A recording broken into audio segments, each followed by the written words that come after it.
Le roman L'étranger est dévitalisé, l'adaptation cinématographique est dévitalisée, Albert Camus est dévitalisé, François Ozon est dévitalisé.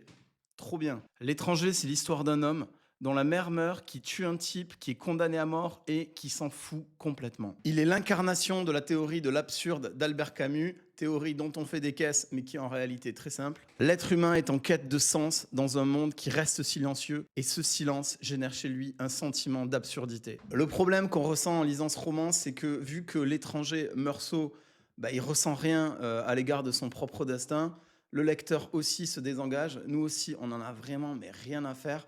On ressent rien, c'est profondément insipide et je vois pas l'intérêt. C'est un peu comme aller au bar, commander un verre d'eau tiède et s'asseoir devant un mur. Et là où il faut rendre hommage à l'adaptation cinématographique de François Ozon, c'est que il a parfaitement retranscrit l'insipidité totale du roman. Devant ce film, on s'ennuyait aussi profondément. Enfin, pour moi, on ne peut pas séparer l'œuvre de l'auteur puisque l'œuvre est la matérialisation de l'âme de l'auteur dans le monde réel. L'étranger, c'est Albert Camus qui nous parle de lui-même. Je ne sais pas si vous avez déjà vu des interviews de lui. On sent qu'il est profondément dévitalisé, anesthésié.